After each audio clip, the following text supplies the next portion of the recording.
Una mañana cargada de temas internacionales. Nos vamos rápidamente al contacto con Cuba que habíamos anunciado, con Ivonne Arbelo de Radio Rebelde de Cuba. Ivonne, buen día, gracias nuevamente por este contacto con Radio Centenario aquí desde Uruguay. Muy buenos días, Ángeles, buenos días, Emiliano, también por tu presentación, y muy buenos días a todos los que nos están escuchando. Muy bien, aquí estamos. Mira, también. Hoy los cubanos... Sí.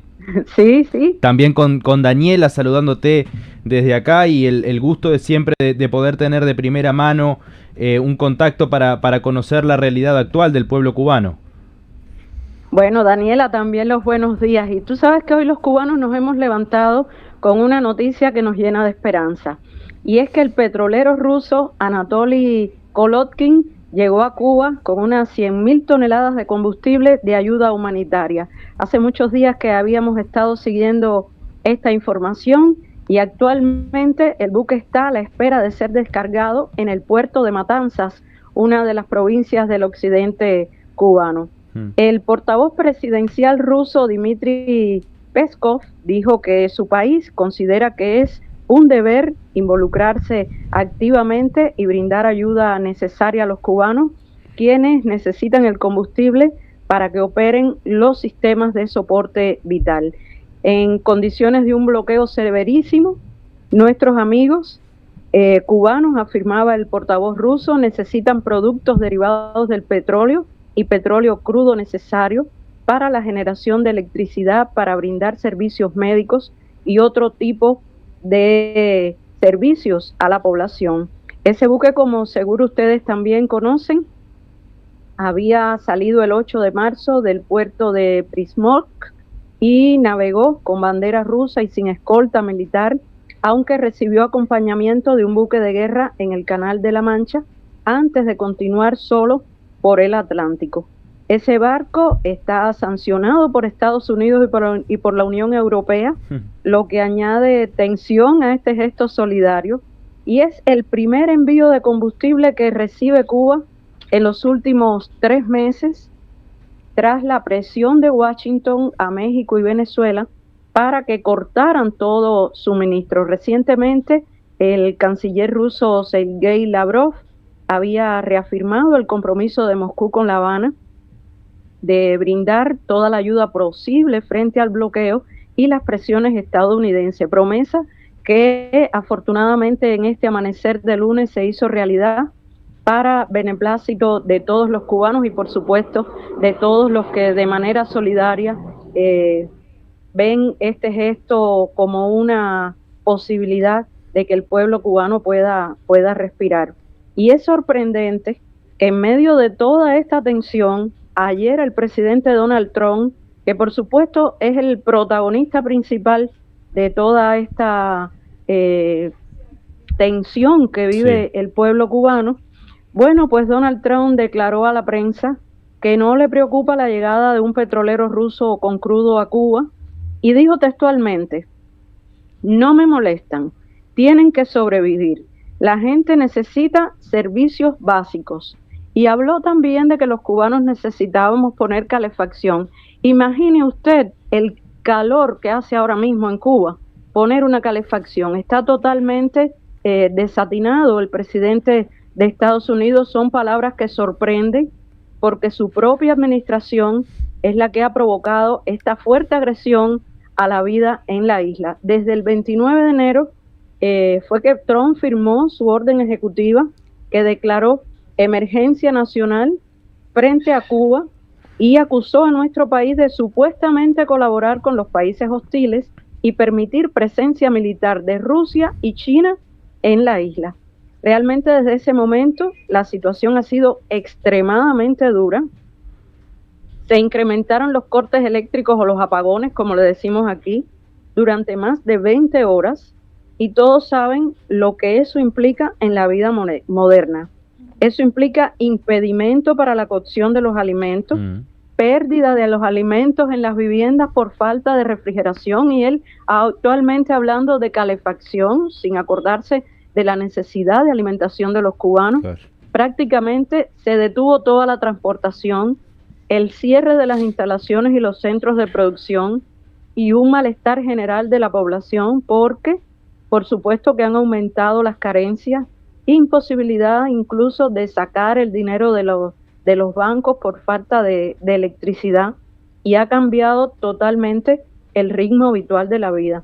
El presidente cubano Miguel Díaz-Canel hace unas semanas en una intervención pública anunció los avances de los cambios de matriz energética en el país con la instalación de paneles solares, que muchos de ellos han sido donados por China y por otros hermanos de países de América Latina. Y esto ha permitido el bombeo de agua, que es otra de los problemas básicos que tenemos en el país, pero toda esa inversión depende de una materialización que no es inmediata, por lo que la solución del problema ha sido lenta.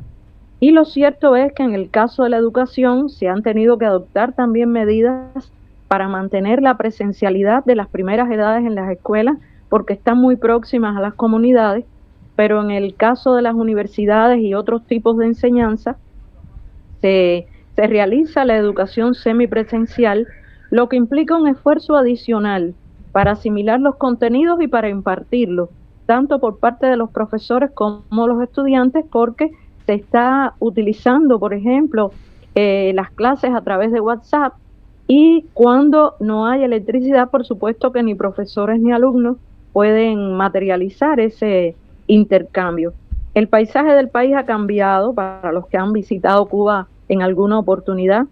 Hoy ruedan por las calles los triciclos, las motos, las bicicletas eléctricas y algunos carros que han impedido que se pierda la movilidad de los que deben trasladarse a algún centro de trabajo. Pero creo que aunque esto sea una garantía para el cuidado del medio ambiente, no se necesita, no se garantizan las necesidades de la mayoría, porque la carencia del transporte público es una realidad ahora mismo en el país. Y en medio de esa realidad que les he contado, hemos recibido ayuda humanitaria de México, de China, y en todo momento los gobiernos de esos países han demostrado su apoyo y han declarado su cooperación incondicional. La semana pasada también llegaron a La Habana los integrantes del convoy Nuestra América. Vinieron algunos uruguayos en ese convoy Nuestra América, con hombres y mujeres de diferentes nacionalidades que no solo desafiaron los peligros del mar, porque vinieron a través de ruta marítima. Incluso este mismo sábado llegaron los últimos 2 veleros mexicanos que habían perdido el rumbo de su travesía, sino que también desafiaron el bloqueo norteamericano. Ellos tuvieron la oportunidad de recorrer diferentes escenarios aquí en el país, de recibir el agradecimiento de los hijos de este pueblo, que por supuesto no nos cansamos de expresar el afecto ante tanto amor.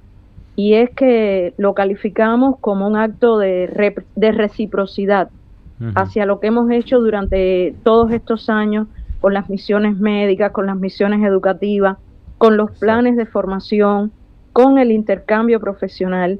Y por cierto, debo decirles que las misiones médicas ahora también están siendo blancos de la administración de Donald Trump, y algunos países, sobre todo de esta área de Latinoamérica, han renunciado a ese servicio, apegándose al servilismo y con el consabido prejuicio de sus poblaciones. Bueno, antes de finalizar, yo debo comentarles que desde el sábado están aquí también los miembros de una delegación oficial internacional en visita pastoral de alto nivel de líderes ecuménicos, que también recorren instituciones de salud aquí en Cuba. Instituciones como el Instituto Nacional de Oncología y Radiobiología, porque ellos quieren saber los efectos del bloqueo económico, comercial y financiero de Estados Unidos en lugares como eso. Debo decirles que el cáncer es la segunda causa de muerte en Cuba. Y allí estuvieron, en ese Instituto Nacional de Oncología y Radiobiología, estuvieron en la sala de oncopediatría, que es un lugar especial donde se lucha por la supervivencia, conversaron con la doctora que se encontraba de guardia y ella les comentó el valor de la solidaridad para mejorar la calidad de vida de los niños enfermos, sobre todo en la etapa de cuidados paliativos. Hasta allí llegó también el amor de esos pastores, y creo que se les ha ofrecido una amplia información de cómo en un hospital como ese se tienen que sortear todo tipo de obstáculos para garantizar la vida de los niños y de los adultos aquí en Cuba. Bueno, yo les he ofrecido una amplia reseña de lo que está ocurriendo aquí en mi país. Creo que en las últimas jornadas los medios de prensa internacional han puesto titulares con los cacerolazos, no quería dejar de hablar de eso, y que esos cacerolazos forman parte hoy de la sonoridad del pueblo cubano, y también forma parte de la democrática forma de expresión pacífica que se aprobó en la Constitución del 2019. Pero el mundo no está habituado a que algo de eso ocurra en Cuba, y se lo debemos también a la presión ejercida desde el exterior para provocar estallidos sociales en distintos lugares del país. La realidad es que estamos resistiendo, y hoy se abrió la esperanza con la llegada del buque ruso del petróleo.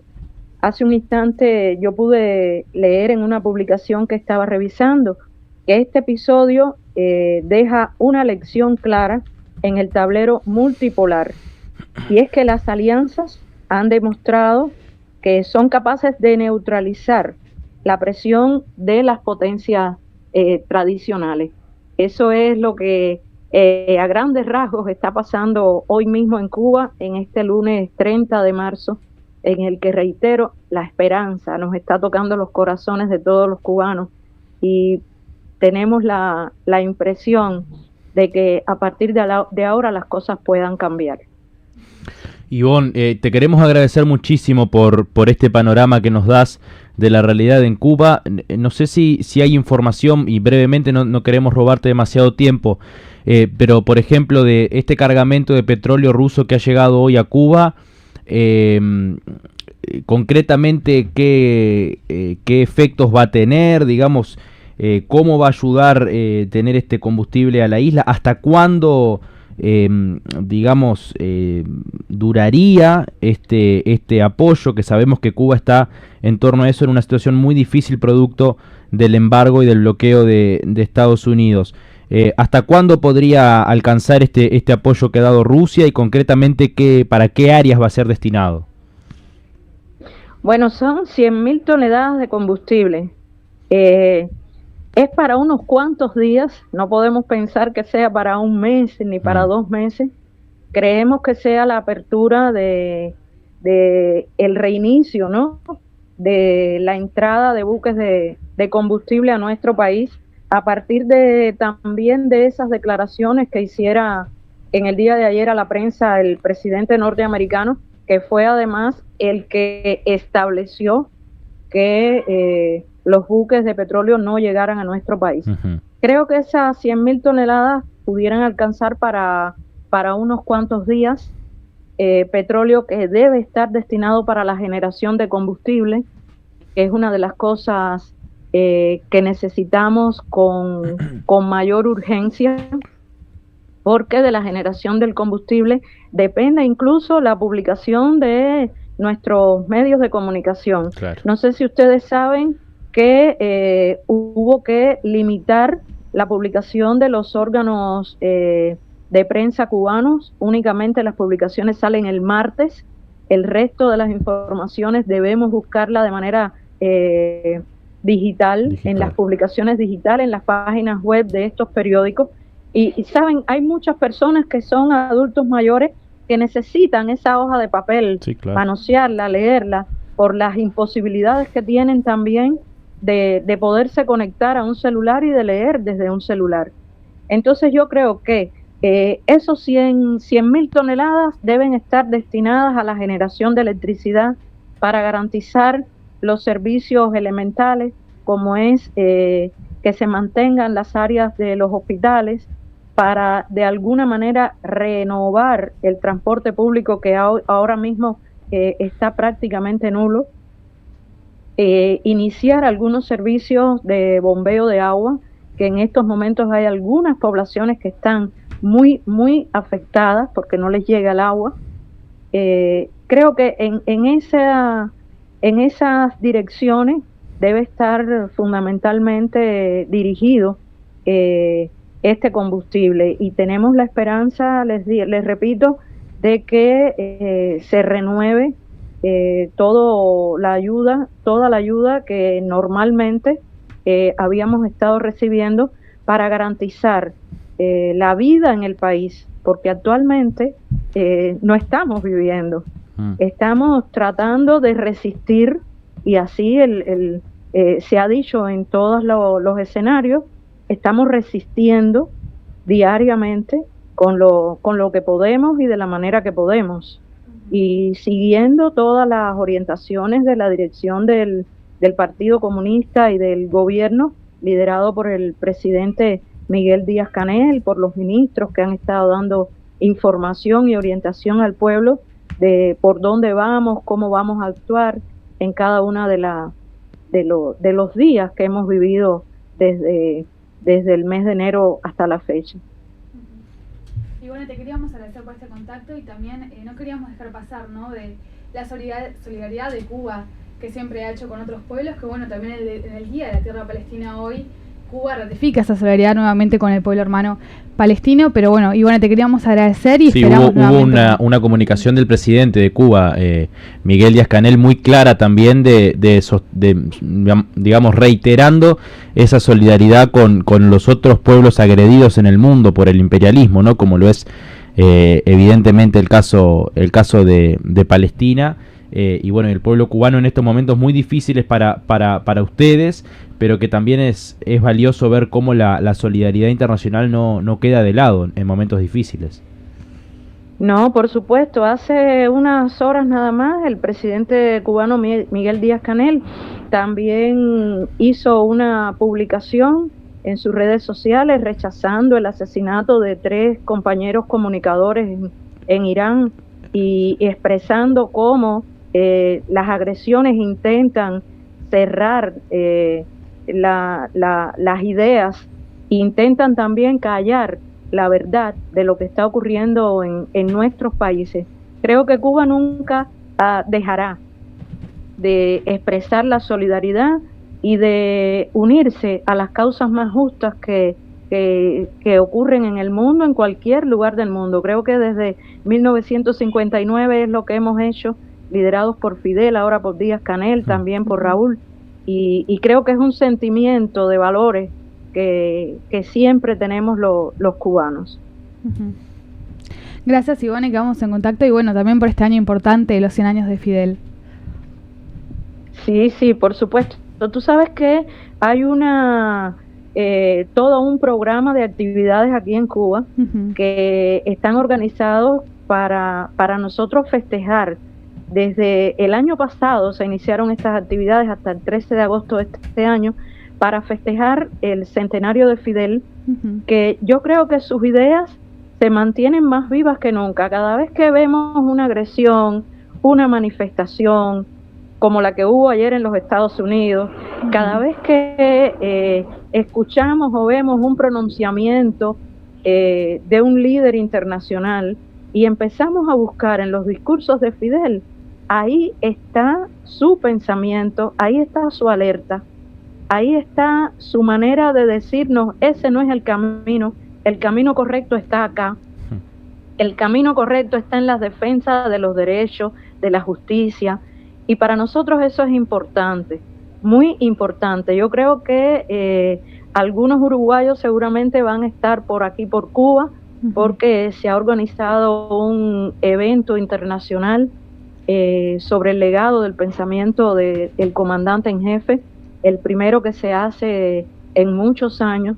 Y yo creo que va a ser importante, porque nos va a entregar la brújula de cómo tenemos que unirnos los latinoamericanos, los caribeños, los europeos, los africanos, los asiáticos, todos, en la defensa de una causa común que esté a favor del bienestar, de la unidad y de la vida de las poblaciones de nuestros países.